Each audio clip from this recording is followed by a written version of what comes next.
Is it time to go out there and buy some rare consoles? Maybe yes. Is it time to go out there and buy lots of games? Probably not. G'day everyone, welcome back to another video on my channel, Nintendo Down Under. Now, I'm probably contradicting myself, and everyone's like, you're sounding very confusing here. Well, let's break it down. We had COVID, 4 or 5 years ago now? It's crazy to think that was that long ago. COVID-19, wow. We were stuck at home. We had lots of money. We were buying back our childhood. We were bored. We were scrolling the internet, and we were picking things up.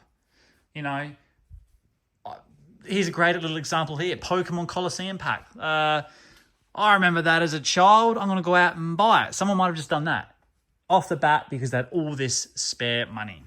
But now, COVID's long done. COVID-19, that's what? We're in 2025 now. That's a long time ago. Cost of living has gone through the roof. I remember I used to be able to go to the shops and get a nice avocado for 99 cents. They want $3 now. A loaf of bread, $6. A glass of water, $100. Like, things have gone bananas out there. So we don't have as much money anymore. Rent, home repayments, bills, electricity. I could just go on. Like, it's crazy out there. So in terms of some really expensive, rare consoles, people just don't have the money to do it anymore. So, I don't know, what can I use next? Let's go Donkey Kong Country 2 Diddy's Kong Quest. That there can sell between, depending on condition, $1,000 to $5,000. One if it's rough as guts, 5 if it's mint and everything inside's crystal cool and the right person comes along. People just don't have that money anymore to do that. Whereas games are still reachable. So they have not come down. If anything, they're still going up. Donkey Kong Country, probably 6 years ago, I picked, not that copy, that's mine, another one. I picked it up for $60, $70 locally. Now, you'd be looking easily between $100 to $200 of spending on condition. So because games are still reachable for people and people want them and they're in demand, prices for games are still really expensive and hard to track down. So if you're trying to add lots of games, and you might know this already, depending on how much you've been trying to look for buying things, that it's just very hard. Whereas the big rare consoles, where some people, let's go GoldenEye here, the Scandinavian Sweden version. Yeah, that's what I'm trying to get out. That might be trying to sell for online for $4,000.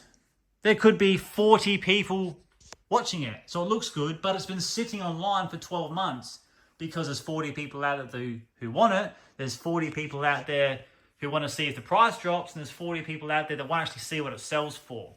So if you're a seller and you've been patient, but now you think, oh my God, I've had this online now for 12 months and I'm not getting any bites. You might drop the price a bit or go best offer. And instead of, it's up for sale for $5,000 best offer, you might be cheeky and go, you never know, it's been there for 12 months. Here's an offer of $3,000.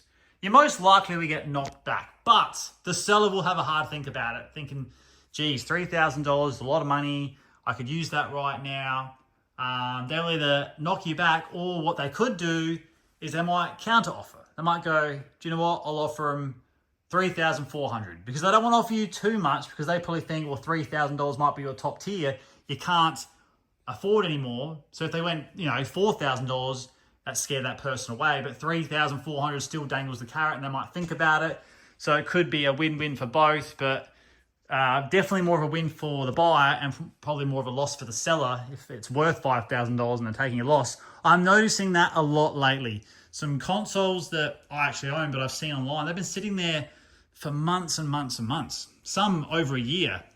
They're just not moving. People are watching, like I just said, but they're just not moving because people just can't afford to drop 1, 2, 3, 4, 5K on consoles when cost of living and loaves of bread cost that much. Like, it's just crazy out there.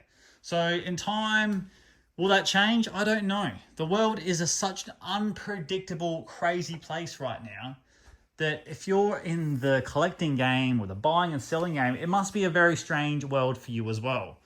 So in terms of things that are in more reach, like maybe a Nintendo Power Guide, like they've got quite expensive actually. That's a good example. Or games like maybe a rare game like Conker's Bad Fur Day or Paper Mario. That a nice clean copy of Paper Mario that can easily be online for $2,000-$3,000, but it's been there for a long time now, and there's just not enough people out there that can afford it, so they might drop it down. So there's an opportunity to get one of a really rare game, and then one day the market might go bang again, and you've got a really cool Paper Mario game you didn't have because you bought it at the best time. But games are a tricky one. I would not recommend anyone go out there and spend lots of money on games because, I'm going to get a great price, because they're quite expensive still, if you ask me. But everyone's situation is different. And if you can afford to go after a rare controller or a rare console, you've managed to save a bit of money away, you really wanted to do it, but maybe the time is now. You might not get another one. Look, you may get another one. The prices may continue to fall a little bit, but what I'm noticing is there's less for sale out there. I think a lot of collectors who have rare things are understanding this, and they're just holding on to their stuff. And the ones that do put it out there, people just can't afford it. So I'm keen to hear your feedback in your local area. What's going on with your games? What's going on, with your amiibos and kiosk machines and whatever's going on in your area. I'd be very keen to know, because here in Australia, it's a funny place buying and selling right now.